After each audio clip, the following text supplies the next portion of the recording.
नमस्कार, आप देख रहे हैं बिग फाइट लाइव और आपके साथ में विजेंद्र सोलंकी।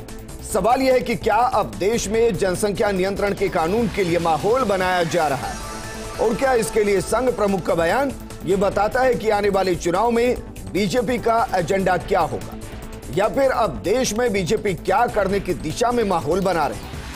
सवाल यह भी है कि क्या जनसंख्या नियंत्रण देश की जरूरत है या फिर एक समाज को संतुलित करने की नीति। सवाल यह भी है कि क्या सच में जनसंख्या असंतुलन विभाजन की रेखा को निर्धारित करती है। आज बात इसी मुद्दे पर कि जनसंख्या का धर्म कांटा किस तरफ झुक रहा है।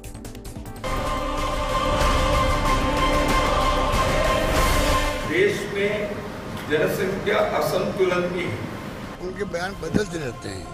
यह चिंता होना एक स्वाभाविक है। बहुत बड़ा दुराव हो गया है, डिस्टेंस बढ़ गई है, तनाव आपस के अंदर दो जातियों दो धर्म के बीच में, उनकी हालत बहुत खराब होती है।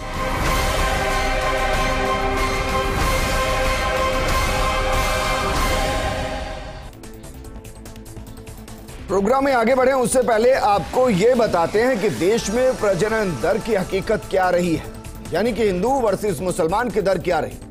1998-99 का स्वास्थ्य सर्वे कहता है कि हिंदू 2.8% की दर से बढ़े, मुस्लिम बढ़े 3.6% की दर से।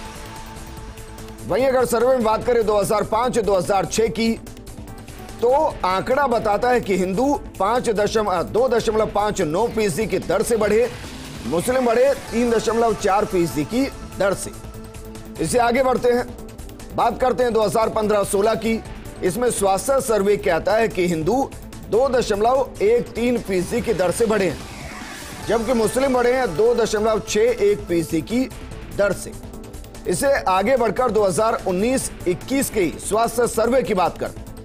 इसमें हिंदू बढ़ा है 1.94% की दर से और मुस्लिम बढ़ा है 2.36% की दर से। और यहीं से वो सवाल खड़ा होता है जो सवाल उठाया गया, आबादी असंतुलन का सवाल, जिस पर संघ चिंता व्यक्त कर रहा है। तो इसी से जुड़े दो बयान समझ लीजिए। तारीख थी 5 अक्टूबर, जगह थी नागपुर। बयान दे रहे थे संघ प्रमुख मोहन भागवत। उन्होंने कहा कि आबादी असंतुलन को विभाजन का खतरा है, यानी कि अगर आबादी असंतुलित हुई तो देश का विभाजन हो सकता है, खतरा बना हुआ। इससे आगे बढ़ते हैं, कल की बात करते हैं। 19 अक्टूबर, जगह थी प्रयागराज। दत्तात्रेय होसबोले, जो कि सर कार्यवाहक हैं आरएसएस के, वो कह रहे हैं कि आबादी असंतुलन, इससे देश टूटते रहे। यहां भी इशारा दरअसल वही है कि अगर आबादी में असंतुलन बढ़ता रहा, जनसंख्या नियंत्रण नहीं की गई, तो फिर देश का विभाजन हो सकता है, देश टूट सकता है। तो धर्म से जोड़कर इसको देखा जाए, या जनसंख्या का ये जो धर्म कांटा है वो आखिर किस तरफ झुक रहा है। इस मुद्दे पर बात करने के लिए बेहद खास पैनल मेरे साथ मौजूद है।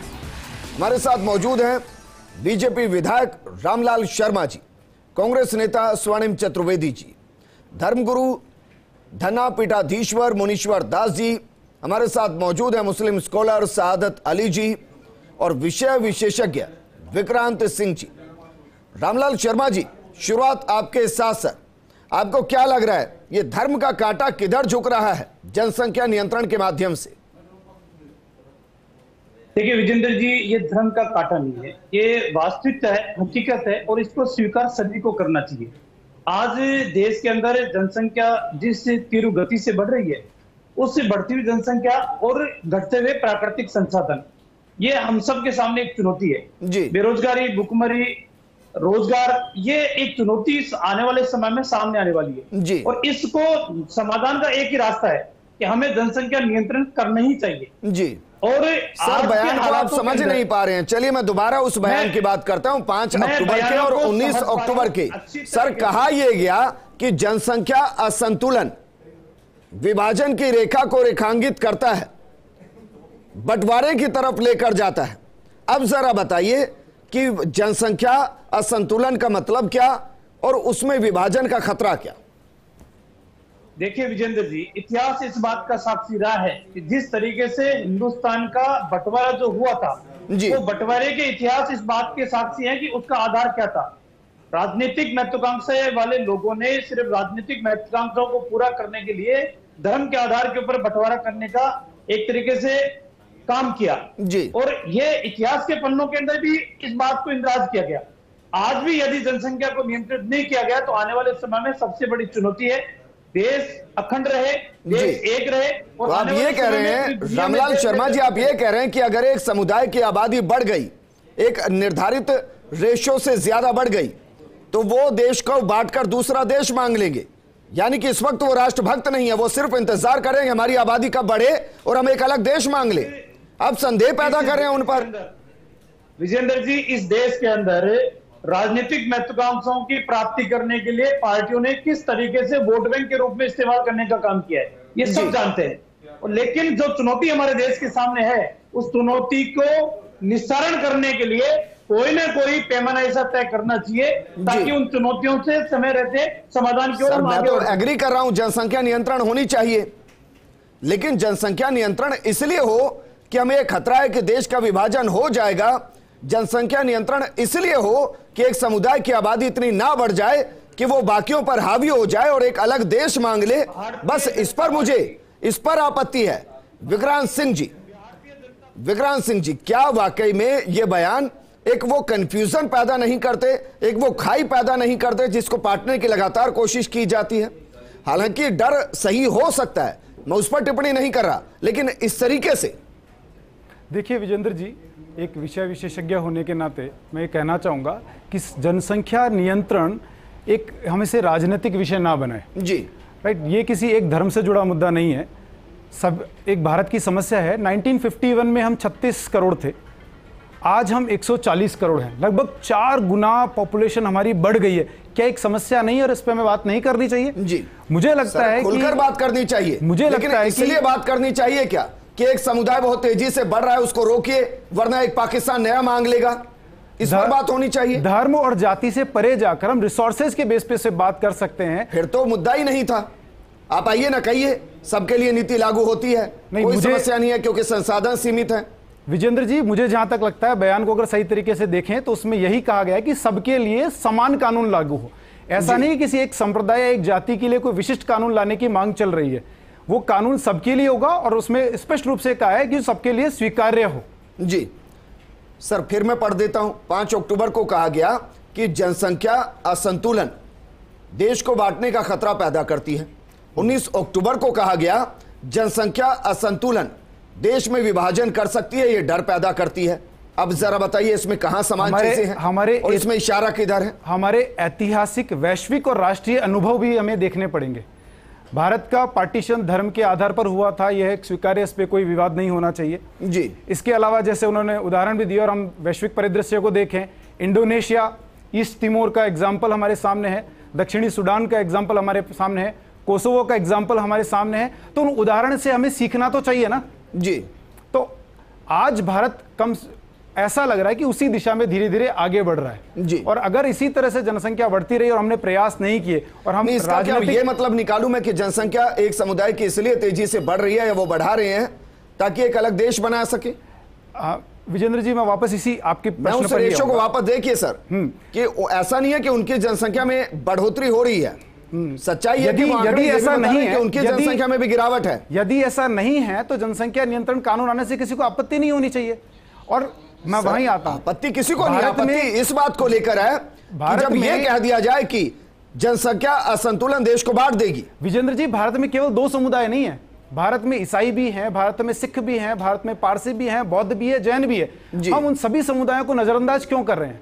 सबकी किसी को पॉपुलेशन कितना है सर, जरा बताइए देश की आबादी में। हम केवल आप जिक्र कर रहे हैं एक ही धर्म के 1 या 2%, 1 या 2% ना सर। यहाँ वो बात काबिले गौर है कि एक ही धर्म के राजनीतिकों का कानून से विरोध क्यों है? जी नहीं, मैं तो आपसे पूछ रहा हूं सर, जिन बाकियों की आप जिक्र कर रहे हैं वो देश की आबादी में 1 या 2% है। बिल्कुल, उल्टा उनको तो कहना चाहिए पॉपुलेशन बढ़ाइए आप। बिल्कुल कहना चाहिए ना, धार्मिक उनके ऊपर तो जनसंख्या नियंत्रण कानून ही नहीं होना चाहिए। धार्मिक चश्मे से इसे नहीं देखना होगा विजेंद्र जी। धार्मिक चश्मे से देखकर बयान दिए जाएंगे तो सर चश्मा बदला नहीं जा सकता। 1951 में हमारे पास स्वर्णिम चतुर्वेदी जी, कांग्रेस इन बयानों को किस तरीके से देख रही है?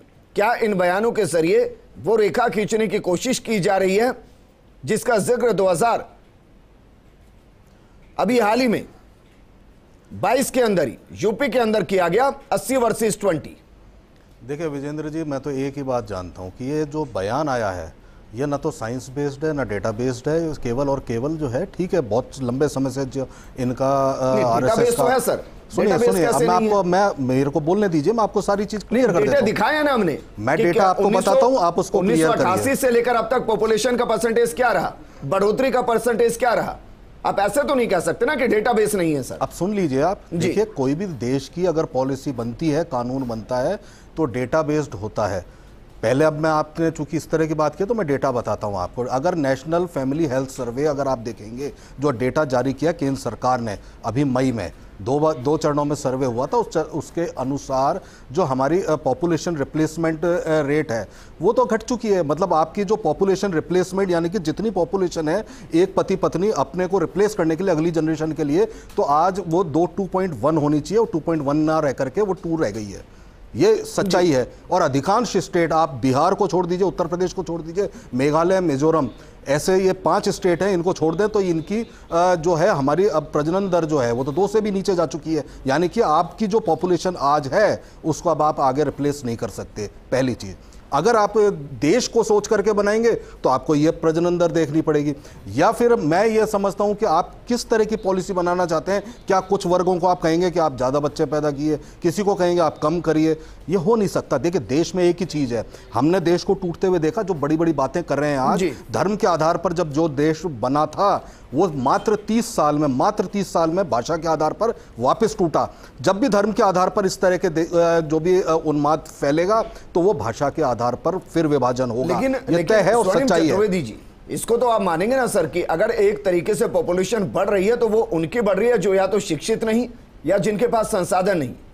ये भी तो मानेंगे ना, उनको उस लेवल तक लाने में कितना काम किया गया है, ये भी तो जाना जरूरी है। सादत अली जी, क्योंकि बाकायदा वो सर जी सर कर लीजिएगा 1 मिनट। सादत अली जी, सर ये भी तो सच्चाई है कि मुस्लिम पॉपुलेशन को भी जब हम शुरू से अब तक देखेंगे तो उसके रेशियो में भी कमी आई है, प्रजनन दर उनकी भी कम हुई है। तो इन बयानों को क्या आप नहीं देखते कि विभाजनकारी बयान है, या आपको लगता है कि नहीं ये जरूरी है? सर ये बयान सिर्फ 2024 के इलेक्शन को देखते हुए दिया गया है। जनसंख्या नियंत्रण का धर्म से कोई ताल्लुक नहीं है। जो धर्म की आप बात करते हैं या जनसंख्या की बात करते हैं कि असंतुलित हो जाएगा, वो ऐसा कोई खतरा है ही नहीं। अब सिर्फ ये बात कहते हुए कि साहब क्योंकि अगर संख्या बढ़ जाएगी, ये एक बहुसंख्यक समाज को अल्पसंख्यक समाज के लिए खौफ पैदा करके वोट लेने का बयान है, सिर्फ इससे ज्यादा कुछ नहीं है। इससे ज्यादा कुछ नहीं। इसको तो मैं इस तरीके से भी आपसे समझना चाहूंगा सादत अली जी कि जो मेवात के इलाके हैं आज से 50 साल पुरानी या 40 साल पुरानी, वहां की पॉपुलेशन के रेशियो को उठाकर देखिए कि वहां हिंदू कितने, मुसलमान कितने, बाकी धर्म के कितने, और आज वहां किस पॉपुलेशन के ज्यादा और बाकी कहां चले गए, क्यों पलायन हुआ? आप मेवात को ही मत देखिए, आप ऐसे किसी भी इलाके को देख लीजिए जहां पर एजुकेशन नहीं है, वहां पर सब जगह यही रेशियो निकल के आएगा। ये सरकारें अपनी कमजोरियों, रेशियो की बात नहीं है सर, देखिए बात एक साथ रहने की है। नहीं, बात साथ रहने में कहां दिक्कत है किसी को साथ में रहने में? वो जाकर एक बार सर्च कीजिए सर, सर्वे कीजिए। सब साथ 20 साल के दौरान अगर एक तरफ से पलायन हो गया पूरा का पूरा, तो उसके पीछे की वजह क्या थी? क्या वो रहना नहीं चाहते थे वहां पर? हालात अगर इस तरह बन जाएंगे और सरकारें अगर सपोर्ट नहीं करेंगी अल्पसंख्यक समाज को, तो जिसको खौफ पैदा होगा वो जाएगा निकल के वहां से। ये इसमें किसकी कमजोरी है? अगर मुझे आज भी अपने घर में रहते हुए डर लगता है कि मुझे मेरा पड़ोसी मार देगा, तो ये मेरी गलती है कि सरकार की गलती है जो इस खौफ को खत्म नहीं करती है? ये तो सरकार की जिम्मेदारी है। ये रेशो की गलती है सर। सर रेशो की गलती से डर नहीं है, रेशो की गलती से तो रामगंज के अंदर खूब लोग रहते हैं। हम अपने जयपुर की बात करें, मुस्लिम मोहल्ले में कहाँ आपस में इस तरह झगड़े हो रहे हैं? आपस में उनके तो आपस में ही ज्यादा झगड़े हैं, हमारे किसी मतलब मुल्क की साथी को लेकर मुकाबले के अंदर। कुल मिला के बात यह है कि जहाँ एजुकेशन नहीं है, जहाँ शिक्षा नहीं है, वहां पर ये तमाम चीजें होंगी। और क्योंकि सरकारें अपना रिसोर्सेज डेवलप नहीं करती हैं, हर आदमी को रोजगारी नौकरी नहीं दे पाती हैं, इंफ्रास्ट्रक्चर डेवलप नहीं कर पाती हैं, तो फिर इस किस्म के बयान आते हैं। ये बयान टोटल ही, जितना हम समझते हैं कि बयान सिर्फ इलेक्शन को देखते हुए। मुनीश्वर दास जी, सर बयान को किस तरीके से आप देख रहे हैं? क्योंकि यहां तक तो सब समर्थन करेंगे कि जनसंख्या नियंत्रण का कानून होना चाहिए और वो सब पर लागू होना चाहिए, इस पर कोई किंतु परंतु नहीं। और इस बात के लिए लेकिन इसलिए लागू होना चाहिए कि एक समुदाय की आबादी बढ़ रही है और विभाजन हो सकता है, जनसंख्या असंतुलन देश के लिए खतरा है, फिर मुझे सवाल खड़ा करना पड़ता है।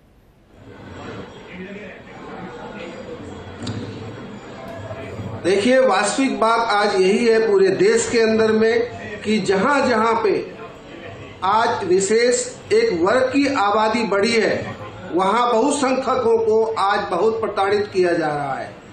और आज ये राजस्थान जयपुर के अंदर में मैं देख रहा हूं कि एक शहर के अंदर में ब्रह्मपुरी के अंदर में क्षेत्र पड़ता है पठानचो, एक परिवार था और आज उनके 50 परिवार हैं। तो चारों तरफ आज मंदिर के मांस के टुकड़े फेंक देते हैं, कभी गलत यानी कि पूरा एकदम से जीना दुबर कर दिए हैं। इस प्रकार की ये व्यवस्था पैदा कर देते हैं, गंदगी पैदा करते हैं चारों तरफ के अंदर में। तो विशेष बाहुल्य क्षेत्र जहाँ पे ये बढ़ रहे हैं, वहाँ हिंदू आबादी के लिए खतरा पैदा हो रहे हैं, वहाँ बहु बेटियों का निकलना मुश्किल हो जाता है इन लोगों के बीच के अंदर में से। वहाँ मांस के और ये भक्षा के टुकड़े रोडों के ऊपर में, गलियों में, वहाँ देख देख करके मन बहुत दुखी होता है। आज जनसंख्या नियंत्रण तो देश के अंदर लागू होना ही चाहिए। उनकी आबादी को रोककर उनको सुधारा जा सकता है। ये कौन सा तर्क हुआ सर? अगर उनकी प्रजनन दर गिर जाएगी तो इससे वो सुधर जाएंगे, ये कौन सा तर्क है? किसी भी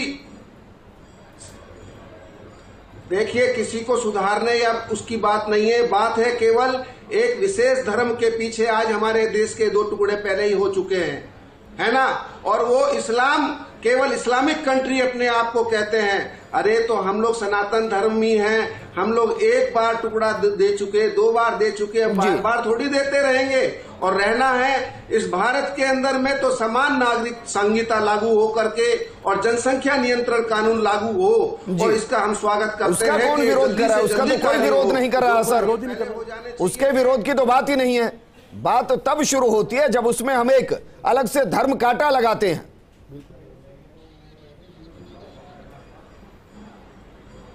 देखिए, धर्म कांटा साफ दिखता है, पूरे देश के अंदर बच्चे बच्चे को दिख रहा है कि बहुसंख्यक और अल्पसंख्यक लोग जो अपने आप को कहते हैं, एक मर्द के 3 बीबियां, 50 बच्चे। वैसे तो मैं इस शब्द के ही खिलाफ हूं जिसको आप अल्पसंख्यक कहते हैं। देखिए, वो अल्पसंख्यक नहीं, वो second largest population in India है, अल्पसंख्यक नहीं है सर। और जब अल्पसंख्यक शब्द का इस्तेमाल होता है तो टोटल पॉपुलेशन में 5% से कम हो, 20% अल्पसंख्यक नहीं होते हैं। तो इस शब्द का इस्तेमाल होना बंद होना चाहिए। They are second largest population in India. Ramlal Sharma ji, sir ले आइए ना सीधा कानून, कौन रोक रहा है? सब पे लाइए। जब बात करते हैं आप एक देश एक विधान एक संविधान, कोई रोकता है कि नहीं रोकता? जब आप कहते हैं कि एक एजुकेशन पॉलिसी होनी चाहिए, कोई रोकता है कि नहीं रोकता सर? जब आप कहते हैं कि जीएसटी पूरे देश में लागू होगा, कोई रोकता है कि नहीं रोकता सर? ले आइए ना। फिर इस तरीके के बयानों के जरिए बात करने की जरूरत कहां? देखिए विजेंद्र जी, जब कोई भी बात होती है, वो बात समाज से निकलकर जब सरकारों के सामने आती है, हकीकत आती है, समाज की समस्या बनकर आती है, तो उसका समाधान होना ही चाहिए। तत्कालीन समय देश की आजादी के समय देश की परिस्थिति अलग थी, आज देश की परिस्थिति अलग है। हमें उन परिस्थितियों के आधार के ऊपर नहीं चलना जो आज से 75 साल पहले थी। हमें आज वर्तमान की परिस्थितियों के आधार के ऊपर चलना पड़ेगा। और इस देश के अंदर पढ़े लिखे सभी लोग चाहते हैं कि इस देश के अंदर इंसानियत के नाते कम से कम उन चीजों का फैसला हो, उन बातों का फैसला हो, समानता के आधार के ऊपर देश चले। संविधान की मूल भावना क्या है? मूल भावना है किसी के साथ भेदभाव नहीं हो, सबको समान अवसर मिले, और उसी के आधार पर आप बताइए ये बयान, आप बताइए क्या ये बयान क्वेश्चन खड़ा नहीं करता कि जो देश के अंदर रह रहे हैं, जो देश के संविधान को मानते हैं, जो देश के साथ चल रहे हैं, हम ये कह रहे हैं कि उनकी पॉपुलेशन बढ़ गई, जनसंख्या असंतुलित हो गई, तो फिर विभाजन का खतरा है। 2-3 बातें मैं आपके चैनल के माध्यम से मैं करना चाहूंगा। संविधान के अंदर लिखा हुआ है ना अखंड भारत। क्या 75 साल तक अखंड भारत था? जम्मू कश्मीर के अंदर अलग संविधान लागू होता था, और अन्य देश के अंदर अलग संविधान लागू होता था, अखंड भारत नहीं था। अब अखंड भारत हुआ ना, किस वजह से? उस संविधान के अंदर ही बाकायदा उनको विशेष प्रावधान दिए गए थे। जो विशेष प्रावधान दिए गए थे वो संविधान के अंतर्गत ही थे। ऐसा नहीं है कि संविधान से इतर उनको कुछ दिया गया था। ठीक है,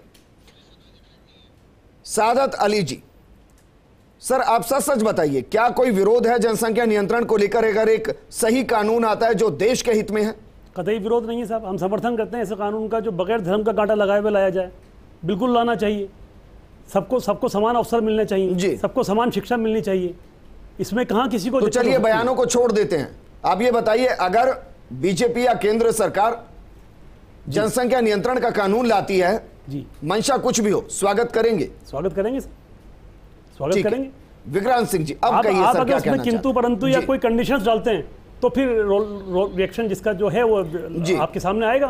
आज अगर देश सर, के जनसंख्या नियंत्रण में क्या किंतु परंतु होगा? बस यही होगा कि दो बच्चे कर सकते हैं, नहीं करेंगे तो इन सुविधाओं से आप महरूम हो जाएंगे, तो वो तो और तो क्या होगा? वो तो कानून म्युनिसिपैलिटी कानून के लिए आ चुका है, पंचायतों के लिए आ चुका मैं है, सबके लिए आ सागर जी चुका का बहुत अभिनंदन भी करता हूं, उनके बयान का स्वागत भी करता हूं कि उन्होंने इस चीज को एग्री किया है कि हाँ, अगर वो किसी भी धर्म और जाति के इंक्लिनेशन ना हो और एक सबके लिए समान कानून आए तो स्वागत करेंगे, हमें अभिनंदन करना चाहिए। लेकिन जब कानून बनेगा सर, ये थोड़ी ना लिखा जाएगा कि सिर्फ मुस्लिम धर्म पर लागू होगा, हिंदू धर्म पर लागू होगा। मैंने अपनी बात वहीं से देश पर लागू होगा सर। बोलिए सर, बोलिए। वो समान कानून आएगा। मैं स्वर्णिम जी की एक बात से असहमत हूं। कांग्रेस पार्टी का स्टैंड क्या है? वो जनसंख्या नियंत्रण कानून लाना चाहती है या नहीं लाना चाहती?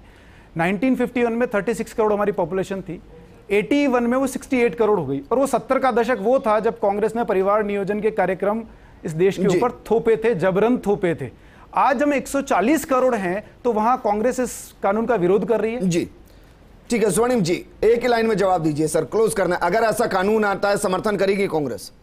देखिए, जनसंख्या सबसे पहले केंद्र सरकार ये तो कहे कि जनसंख्या बढ़ रही है, नियंत्रित नहीं हुई। जो नियंत्रण के हमने उपाय जो जारी किए उसके बाद आज 2 है। आपको संदेह है? आज फर्टिलिटी रेट 2 ही आ गई। आपको अगर खौफ ज्यादा करके किसी को आप टारगेट करना चाहते तो एक अलग बात है, करते रहिए। देखिए, राजनीति करने के लिए आप बयान दे रहे हैं सर। ये बताइए, नसबंदी क्यों की गई थी पकड़ पकड़ कर? क्यों की गई थी? आप अगर ये आरोप लगा रहे हैं तो सबूत के साथ बोलिए, क्यों की आरोप लगा और कौन इसके लिए जेल में? ये बताइए नहीं। ये बयान जो है आरएसएस और बीजेपी को इनकी राजनीति है। यहाँ पे बैठकर शुक्रिया चर्चा में शामिल होने के लिए। संसाधन अगर कम है, पॉपुलेशन ज्यादा है, तो भी विद्रोह पैदा होता है। एक संतुलन बेहद जरूरी है, लेकिन संतुलन इस पैमाने पर नहीं होना चाहिए कि समाज असंतुलित होता नजर आए। नमस्कार।